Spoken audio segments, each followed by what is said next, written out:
નમસ્કાર. વિરામ બાદ ફરી એકવાર આપનું સ્વાગત છે ગુજરાત ન્યૂઝમાં. વાત છે આજે મતદાનની. સ્થાનિક સ્વરાજ્ય ચૂંટણીના મતદાનનો આજે દિવસ છે. ગુજરાત ન્યૂઝ આપ સૌને અપીલ કરી રહ્યું છે કે આપના મતાધિકારનો ઉપયોગ કરી મતદાન કરવા ચોક્કસથી જાઓ. સવારે 7 વાગ્યાથી મતદાન શરૂ થઈ ચૂક્યું છે. આપ આપના મતાધિકારનો ઉપયોગ કરો અને જે વિકાસના આધારે જે પણ આ વખતના મુદ્દાઓ છે તમામ મુદ્દાઓને ધ્યાનમાં રાખી આપ મતદાન ચોક્કસથી કરો. તો સ્થાનિક સ્વરાજ્યની જિલ્લા પંચાયત, તાલુકા પંચાયત, નગરપાલિકાની ચૂંટણીઓ આવતી હોય છે. આ વખતે ગુજરાતમાં તમામ જિલ્લાઓમાં, તાલુકાઓમાં અને શહેરોમાં એક જ દિવસે મતદાન છે. આપણે સૌ જાણીએ છીએ કે છેલ્લા 2-3 દિવસથી ગરમી સમગ્ર ગુજરાતમાં વધારે છે, પણ ગુજરાતના મતદારો જાગૃત મતદારો છે. પોતાના મતનો અધિકાર અને મતની કિંમત જાણે છે.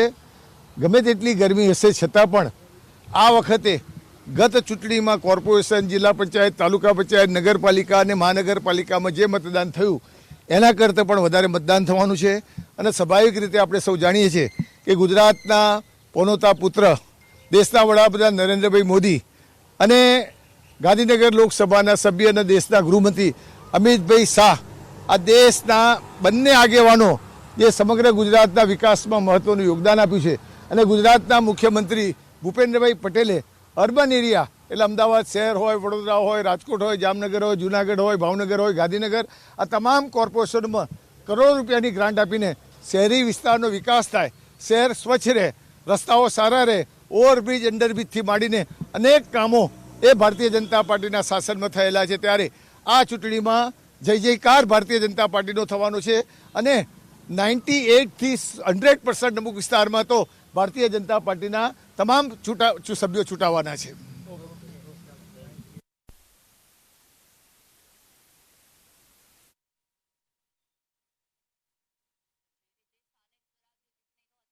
માહોલ જોવા મળી રહ્યો છે. મતાધિકારનો ઉપયોગ કરી મતદાન કરવા ચોક્કસથી જાઓ તેવી તમામ લોકોને અપીલ કરવામાં આવી રહી છે. આ વખતે સ્થાનિક સ્વરાજ્ય ચૂંટણીનો જંગ કેવો જોવા મળ્યો તમામ વિશે વાત કરવા માટે આપણી સાથે અરવિંદ બનપુત્રા કે જો રાજકીય વિશ્લેષક છે. અરવિંદજી, સ્વાગત છે આપનું. Thank you. અરવિંદજી, સ્થાનિક સ્વરાજ્ય ચૂંટણી આ વખતે જે ખરાખરીનો જંગ આપણને સૌને જોવા મળ્યો છે, પ્રચાર પ્રસાર પૂરજોશમાં જોવા મળ્યું અને જે શક્તિ પ્રદર્શનો પણ આપણને જોવા મળ્યા, ઘર ઘર પ્રચાર કરવામાં આવ્યો. આ વખતની સ્થાનિક સ્વરાજ્યની ચૂંટણીમાં શું વિશેષ જોવા મળ્યું? કેમ આ વખતની સ્થાનિક સ્વરાજ્યની ચૂંટણી ખાસ પણ માનવામાં આવી રહી છે? જરૂરી છે, ખૂબ જ સરસ પ્રશ્ન છે. અને સ્થાનિક સ્વરાજ્યની ચૂંટણીથી જ લોકોની જે સમસ્યા હોય છે, કારણ કે લોકલ લેવલ પર જ ચૂંટાતા ઉમેદવાર હોય છે, એ લોકો દરેક વ્યક્તિથી જાણીતા હોય છે, બોલાથી જાણીતા હોય છે, રાજ્યથી જાણીતા હોય છે, સિટીથી જાણીતા હોય છે.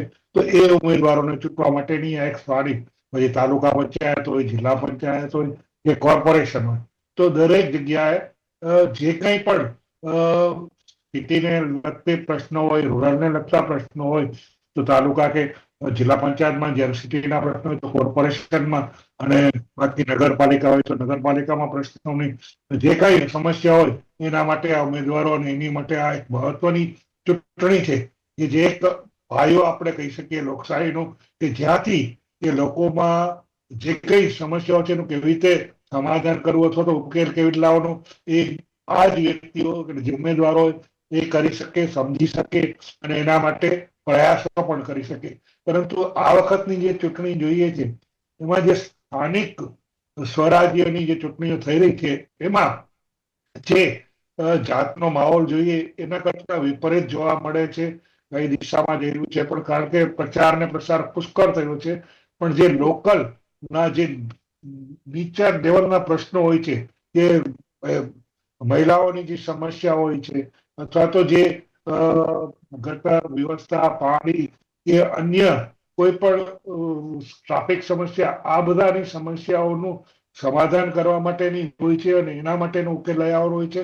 પણ તો આ બધા પ્રશ્નોને ધ્યાનમાં રાખીને નેશનલ લેવલના મુદ્દા પર, શિયાળા પર, યુપી પર ને બીજી ધર્મ પ્રેરિત રાજનીતિ અપનાવવામાં આવી છે, એક અપનાવી ન જોઈએ.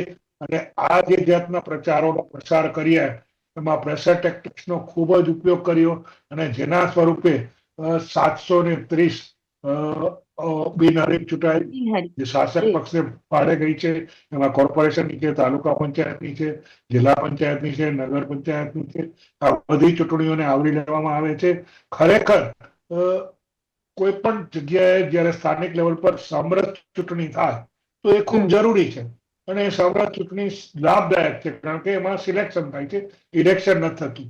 પરંતુ અહીંયા જે સામદામ દંડની નીતિ જે અપનાવી છે ને, એ ખરેખર ના અપનાવી જોઈએ. કોઈ પણ ઉમેદવારને તમે બળજબરીથી પાછું ખેંચવા માટે ના કહી શકો, એ ઉમેદવારને પ્રલોભનો ના આપી શકો, અથવા તો ઉમેદવારને ગમે એમ કેમ પ્રકરણ કરી અને તમે એના ઘરે વિથડ્રો કરાવો છો, તો એ ખરેખર ના બનવું જોઈએ. એવા બનાવો પણ બનેલા છે. એનો એક બે દાખલા પણ તમને આપું કે ગાંધીનગરમાં જે તાલુકા પંચાયતની ચૂંટણી હતી, એમાં એક ઉમેદવારે પોતે ભર્યું અને એને પોતાનું ફોર્મ પાછું ના ખેંચ્યું, છતાં પણ એના પર પ્રેશર ટેકનિક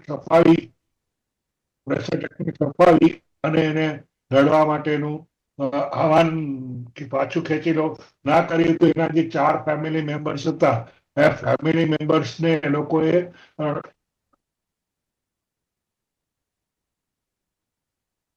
જે રીતે સ્થાનિક સ્વરાજ્ય ચૂંટણીની વાત કરીએ તો અત્યારે ખરાખરીનો જંગ જામ્યો છે અને આ વખતે સ્થાનિક સ્વરાજ્યની ચૂંટણીમાં જે વિશેષ આપણને જોવા મળ્યું અને 19,67,079 પુરુષ મતદારો આજે મત આપશે અને જે પ્રકારે વધુમાં વધુ મતદાન થાય તેવા પણ પ્રયત્ન કરવામાં આવી રહ્યા છે. 18,33,032 મહિલા મતદારો આજે મત આપવાના છે, એટલે વધુમાં વધુ મતદાન થાય તેવો આ વખતે પ્રયત્ન કરવામાં આવે. ગત ચૂંટણીમાં 43% મતદાન થયું હતું, ત્યારે જે પ્રકારે આ વખતે સ્થાનિક સ્વરાજ્યની ચૂંટણીમાં આવા જે મુદ્દાઓ જોવા મળ્યા હતા, ખાસ સ્થાનિક સ્વરાજ્યની ચૂંટણીની વાત કરીએ તો જે અત્યારે પ્રકારે મતદાન થઈ રહ્યું છે અને મતદાન જે મતદારોનો જે મિજાજ છે તે કેવો જોવા મળી રહ્યો છે તે પણ આ વખતે જોવા મળ્યું. ક્યાંક રોષ વ્યક્ત કરવામાં આવ્યો છે, ક્યાંક ચૂંટણી બહિષ્કારની પણ ચીમકી ઉચ્ચારવામાં આવી. એટલે ઓવરઓલ જોવા જઈએ તો સ્થાનિક સ્વરાજ અને ચૂંટણીમાં હાલ જે પ્રકારની પરિસ્થિતિ પણ આપણને જોવા મળી તેની અસર પણ ક્યાંક આજે મતદાનના દિવસે પણ દેખાઈ રહી છે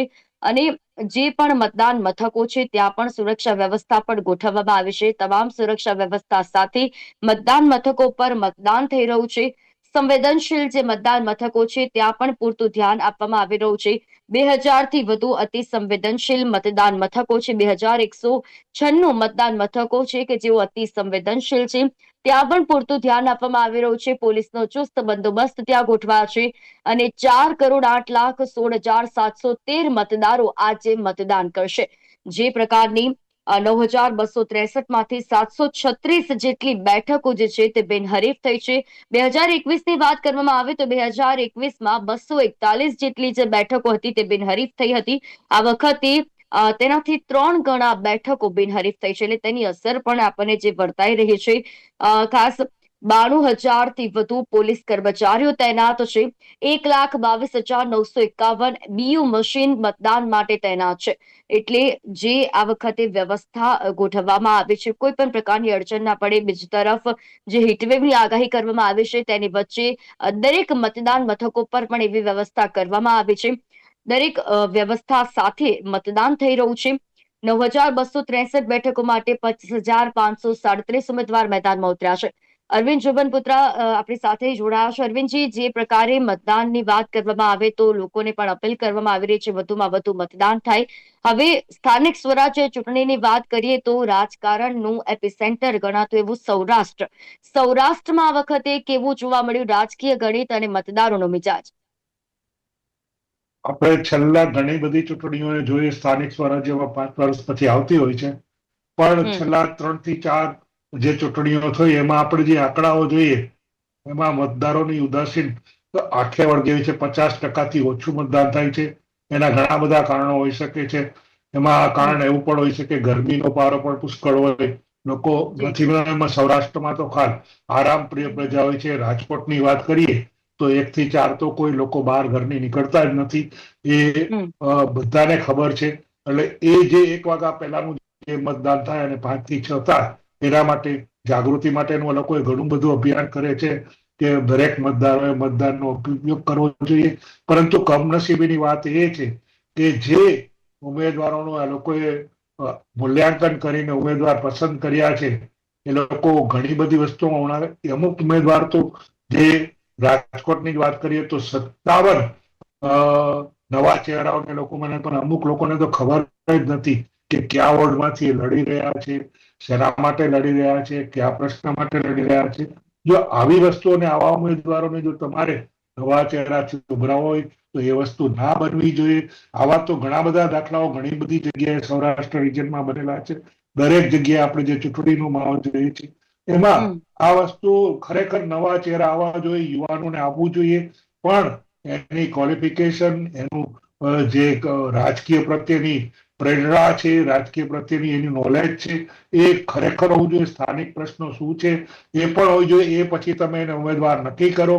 આજ તો ઉપરથી પ્રસ્થાપિત કરેલા MLA ના કે પછી MPs ના કોઈ પણ વ્યક્તિ હોય અને જે સિલેક્શન થયું 72 માંથી 57 જણાના નવા ચહેરાને રાખી દીધા, ખોટું નથી, પરંતુ એ વ્યક્તિની યોગ્યતાના આધારે જો રાખ્યા હોય તો ખરેખર સારું હતું. અને એને હિસાબે એ ચૂંટણી લડે તો એ ચૂંટણી લડવા માટે સક્ષમ કહેવાય, લોકોને પણ પસંદ પડે, કારણ કે જે આવનાર વ્યક્તિ છે હંમેશા કામ કરવા માટે ધગસ વાળો હોય અને એને કામ કરવાની ખૂબ જ મેચ્છા હોય, તો એના આગળ તમે જે સમસ્યાઓ લઈને જાઓ તો એને ઉકેલવા માટે સરસ પ્રયાસ કરે.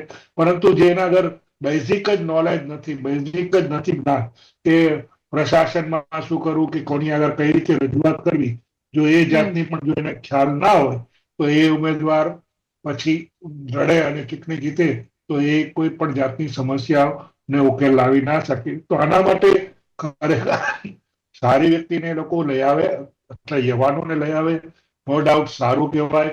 નવા નવા ચહેરા હોવાથી કામ પ્રત્યેની એની લગન પણ ખૂબ જ સારી રહે. સૌરાષ્ટ્રમાં ઘણી જગ્યાએ સારા ઉમેદવારો મને લોકોએ ઉભા રાખ્યા છે, ખરેખર એ કામ કરી શકે એવા છે. એ વસ્તુને ધ્યાનમાં રાખીએ તો ખરેખર પ્રશંસનીય છે. અને આવું જ રીતે દરેક જગ્યાએ બનાવે તો એ લાભ કરતા છે લોકોની સમસ્યાઓ. કારણ કે સ્થાનિક ચૂંટણી શું છે કે લોકોની જે સ્થાનિક સમસ્યાઓ છે, પાણી છે, ગટર છે, ટ્રાફિક સમસ્યાઓ છે, આ બધાને હલ કરવા માટેની જે આ ચૂંટણીઓ થતી હોય છે, કે જેમાં તમે નગર પંચાયતમાં નગરની કઈ કઈ સમસ્યાઓ છે, કોર્પોરેશન વાયુ પ્રદૂષણ પુષ્કળ છે એને કેવી રીતે રોકવું, એ જ રીતે ટ્રાફિક કેવી રીતે ઇઝી કરવો, એ બધી વસ્તુનું ધ્યાનમાં રાખવું એનો ઉકેલ લાવવો જોઈએ.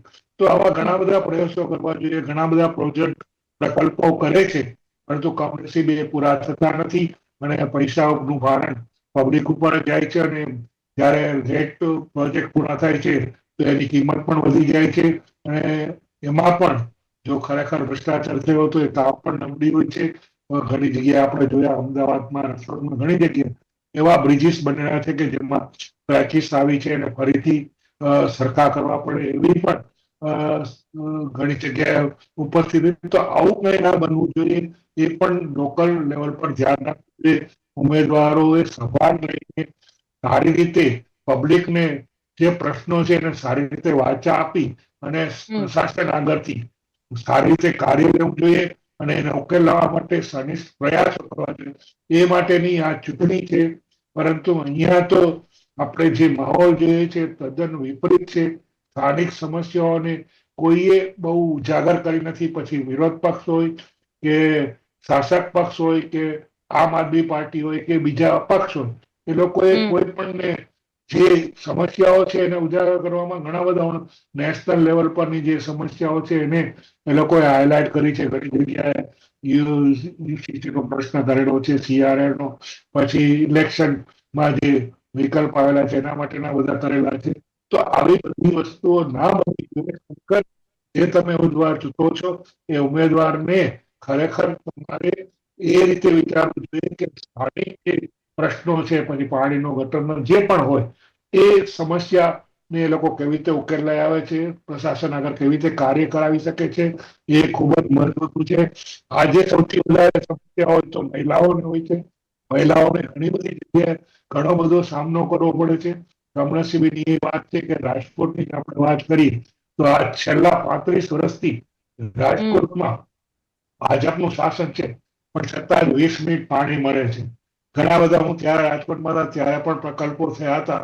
એમાં એમ કે 24 કલાકનું પાણીનું પ્રાવધાન કરશું, મીટરો મૂકશું અને દરેકના ઘરે પાણી 24 કલાક આવશે. આજ એને પણ એક દાયકો ઉપર થઈ ગયું છતાં પણ પ્રશ્ન ખાલી ઓન પેપર પર રહ્યા છે. પ્રેક્ટિકલી જે કરવાની સમસ્યાઓને ઉકેલવાનું છે એ પ્રશાસન એના પ્રત્યે ઉદાસીન રહે છે. આજે પણ 3 ડેમ ઉપર જ નિર્ધારિત છે. એમાં લાઇફલાઇન તરીકે નર્મદા ડેમ પર છે. જ્યારે પાણીની ખેંચ થાય છે તો એની ફોર્ચ્યુનેટ જે નર્મદાની લાઇફલાઇન છે એના હિસાબે આજ રાજકોટ સર્વાઈવ છે. અને લોકો પણ પ્રબુદ્ધ હોવાથી હવે સમજી ગયા છે કે આ લોકો પાણી તો પહોંચાડી નહીં શકે, એટલે પોતાના પ્રકલ્પો દ્વારા, પોતાના પ્રોજેક્ટ દ્વારા ભૂગર્ભમાં જઈને પોતાનું પાણીનું આયોજન કરે છે અને એ રીતે મલ્ટી સ્ટોરી પણ બિલ્ડિંગ બનાવે છે અને પાણીની સમસ્યાઓ મહદ છે એ લોકો પોતાની રીતે ઉકેલે છે. એમાં પ્રશાસન કોઈ કાર્ય નથી કરતું. જ્યારે કૂદકે ને ભૂતકે બધા જ સિટીની વસ્તીઓ વધતી જાય છે. રાજકોટ હોય, જામનગર હોય, અમદાવાદ હોય, બહારથી પણ એટલા જ માણસો હોય. ગાંધીનગર કેપિટલ છે, ત્યાં પણ એટલા જ લોકો બહારથી આવતા હોય છે. તો અમદાવાદ ને ગાંધીનગરને છોડીને સૌરાષ્ટ્ર રિજિયનમાં પાણીની મોટામાં મોટી મુશ્કેલીઓ છે. અને પાણી જામનગરમાં તો 3 દિવસે એક ડિસ્ટ્રીબ્યુશન સિસ્ટમ જ એવી છે કે જ્યાં પાણી રોજ આપી શકતા નથી.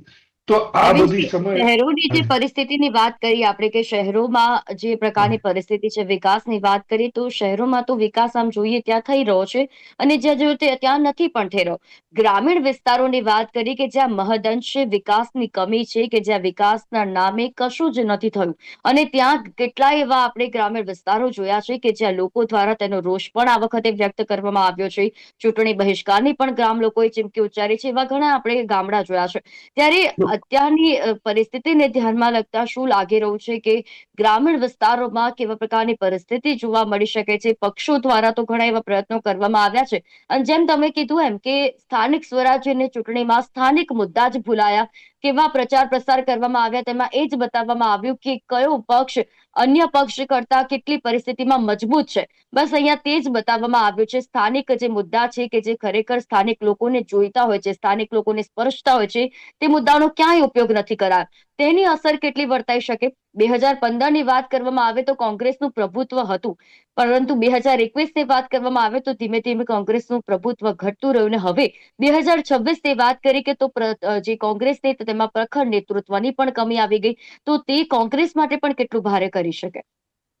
ચોક્કસપણે અહીંયા જે આપણે વાત રજૂ કરી એ ખૂબ જ ઉપયોગી છે અને ખરેખર પ્રશંસનીય પણ છે. કારણ કે એ જ વસ્તુ દરેક જગ્યાએ, મારો પણ એ જ પ્રશ્ન છે કે સ્થાનિક સમસ્યા હોય, પછી ગ્રામ પંચાયત હોય, તાલુકા પંચાયત હોય કે જિલ્લા પંચાયત, એ લોકલ લેવલે જ લોકોની સમસ્યાઓને સમજી શકે અને એમાં જો સારા પ્રશાસક આવે અને સારા લોકો ચૂંટાય તો ચોક્કસપણે એ પછી અમુક ગામડાઓમાં તો પાણીની આજની પણ સમસ્યાઓ, સૌરાષ્ટ્રના ઘણા ગામડાઓ જો કે જેમાં ખાસ કરીને તમારે પાણી માટે ઉનાળામાં વલખા મારવા પડે, કાં તો કુવામાં જઈને 2-2 કિલોમીટર જવાની આજની તારીખમાં પણ લાઈ લાગે છે.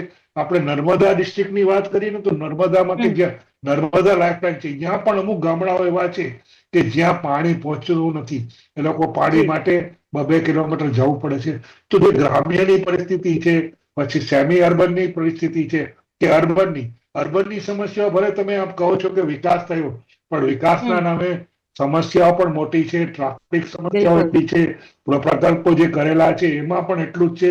આ જે વાયુ પ્રદૂષણ પણ એટલું છે કે જે તમારે વાયુ પ્રદૂષણને રોકવું પડે, એ શારીરિક બીમારીઓ લાવવામાં મહત્વનો ભાગ ભજવે છે. માણસોને માનસિક રીતે નબળા પાડે છે, શારીરિક રીતે નબળા પાડે છે. તો આ બધી વસ્તુઓ અર્બનાઇઝેશનમાં પણ એટલી જ મહત્વની છે જેટલી મહત્વની ગામડાઓમાં છે. ગામડાઓમાં જે પાયાના પ્રશ્નો છે એ પાયાના પ્રશ્નોને ઉકેલવા જરૂરી છે. હું તમને એક જ દાખલો આપું કે એક એવું ગામ છે 2013માં, જ્યારે રાજકોટથી 20 કિલોમીટરનું અંતર છે, હું અહીંયા પર્સનલ ગયો હતો. એ ગામનું નામ છે રાજમઠિયાળા, કે જ્યાં ખરેખર આપણે જોઈએ ને તો આવું ગામ હોવું જોઈએ. કારણ કે અહીંયા બધી જ પાયાની સુવિધાઓ છે. ત્યાં ક્રિકેટનું ગ્રાઉન્ડ પણ છે, એને પણ મેન્ટેનન્સ કરે છે. ત્યાં વસ્તી સાવ ઓછી છે, ત્યાં સમરસ જ ઇલેક્શન થાય છે, ચૂંટાય છે. પછી ત્યાં દારૂબંધી કમ્પ્લીટ બંધ છે. કોઈ પણ વ્યક્તિ, સરપંચ હોય કે કોઈ તલાટી મંત્રી હોય કે કોઈ પણ જાહેર સભામાં તો એના પર દંડ લેવામાં આવે છે. 10,000 સુધીનો દંડ લેવામાં આવે છે. એને કલ્યાણકારીના ઉપયોગમાં કામ આવે છે. ત્યાંના આજની તારીખમાં, હું 5-1 વર્ષ પહેલા પણ ગયો હતો, ત્યારે ગામના દરવાજા ખુલ્લા હોય છે. એટલે કે ક્રાઇમ રેટ અહીંયા 0 છે. એવા અમદાવાદમાં પણ અને સાબરકાંઠા ઉત્તરકાંઠામાં પણ અમુક ગામો જે છે કે જે ખરેખર પ્રશંસનીય કામગીરી બજાવે, જ્યાં વાઈફાઈની ફેસિલિટી છે.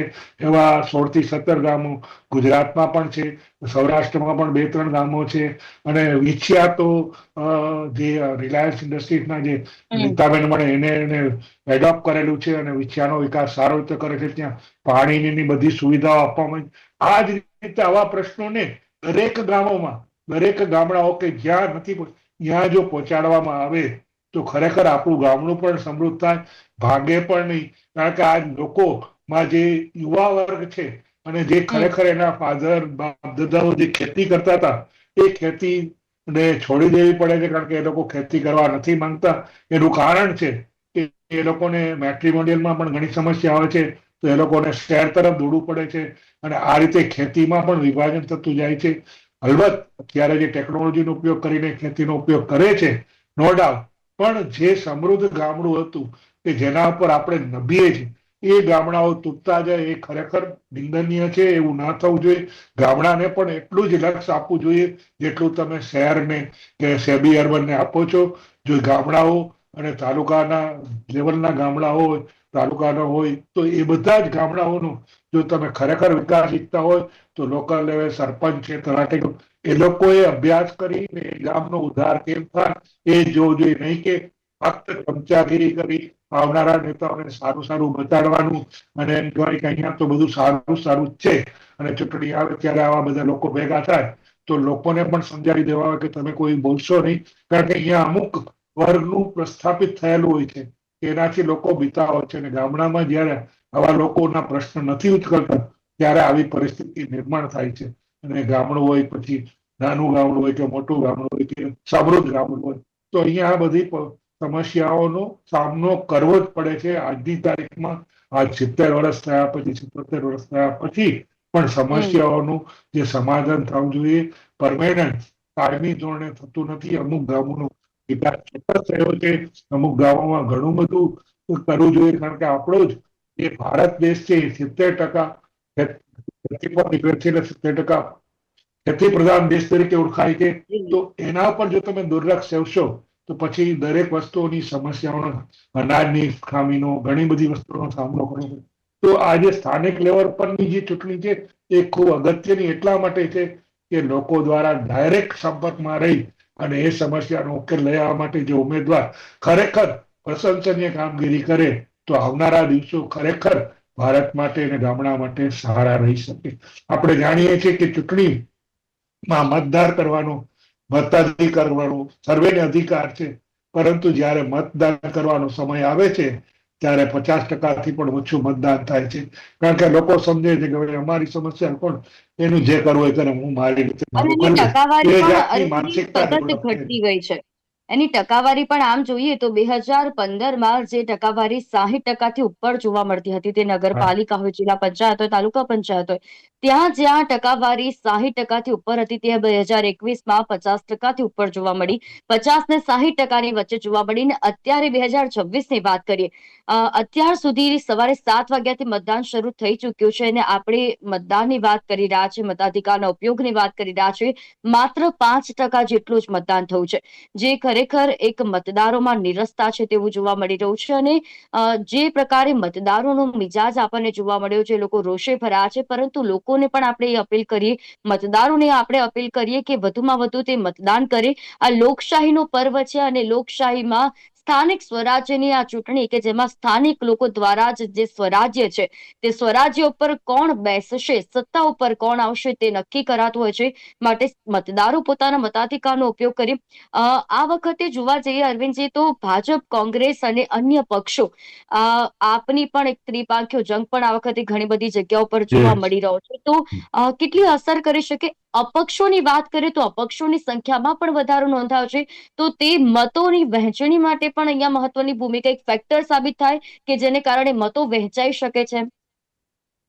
હા, ચોક્કસપણે અપક્ષ બહુ જ મહત્વની ભૂમિકા ભજવે છે.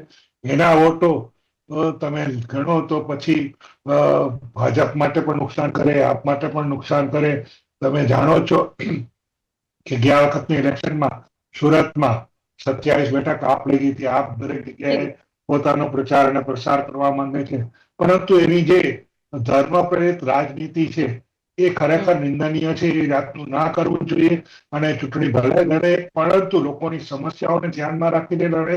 આપણે જાણીએ છીએ કે લોકોની જે સમસ્યાઓ છે એને ઉકેલવા માટે તમને પ્રતિનિધિત્વ આપે છે અને પ્રતિનિધિત્વ અહીંયા જે પક્ષાંતર ને પક્ષ વિરોધી જે પ્રેશર ટેક્ટિક્સ અપનાવી અને લોકોને ઉમેદવાર તરીકે ખેંચાણ કરે છે, તો આ બધી વસ્તુઓ જે બને છે ને એમાં આપણે જાણીએ છીએ કે તમે જે ઇલેક્શનની વાત કરી ટકાવારી ઓછી થઈ, તો એમાં પણ હું આપને બતાવી દઉં કે જે ગયા વખતોની ઇલેક્શન થઈ એમાં નાટોના વોટ સૌથી વધારે પડેલા હતા, 5 લાખ, એટલે કે ઉમેદવાર કરતા.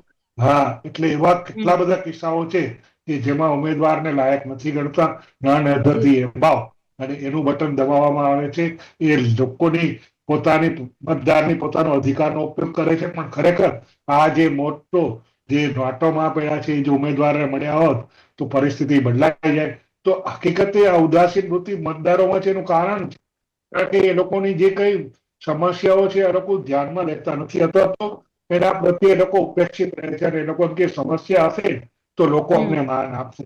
ત્યારે આપણે હમણાં જે વિધાનસભાનો ફર્સ્ટ પ્લેસની વેસ્ટ બેંગાલમાં ચૂંટણી થઈ એમાં લોકો કેટલા બધા જાગૃત છે એને તો આપણે માનવું કરી 92% ઉપર સર્વોચ્ચ મતદાન થયું. ઇવન ઇલેક્શન કમિશનરને પણ એ આશ્ચર્ય થયું કે આટલું બધું મતદાન થયું, કારણ કે અહીંયા CRR નો મુદ્દો ખૂબ જ ચગેલો હતો અને એમાં જે સત્તાધારી પક્ષ હતું એનો ખૂબ જ વિરોધ કરેલો હતો. છતાં પણ જો અહીંયા નાગરિક જાગૃત હોય, મતદાર જાગૃત હોય તો કેવું સંભવ બની શકે છે, કારણ કે એ લોકોને ખબર છે કે જે પણ સત્તા પર આવે એને આપણે ચૂંટશું તો આપણી સમસ્યા લાવશે. એવી જ રીતે તામિલનાડુમાં પણ 90% આજુબાજુ મતદાન થયું. એ પણ શિક્ષિત રાજ્ય છે. જો આવી જ વસ્તુઓ જો સૌરાષ્ટ્ર અને ગુજરાતમાં બને તો ચોક્કસપણે આપણે ઘણા બધા પરિવર્તનો લાવી શકીએ, ઘણા બધા સારા કામ કરી શકીએ, વિકાસના કામો કરી શકીએ. પણ વિકાસના જે કામો છે એ આયોજનબદ્ધ હોવા જોઈએ કે નહીં કે નડતર રૂપ બનવા જોઈએ. જયારે સમસ્યાઓ ખૂબ વકરે, જેમ કે વાયુ પ્રદૂષણ, ત્યારે લોકો જાગે કે હવે આને કેવી રીતે રોકવું, ત્યારે ઘણી બધી વસ્તુઓને સામનો કરવો પડે છે. દિલ્હીમાં આપણે જાણીએ છીએ કે જ્યાં ખરેખર એટલું બધું સ્મોક હોય છે કે માણસને શ્વાસ લેવામાં તકલીફ પડે છે અને અમુક દિવસો માટે સ્કૂલમાં પણ રજાઓ રાખવી પડે છે.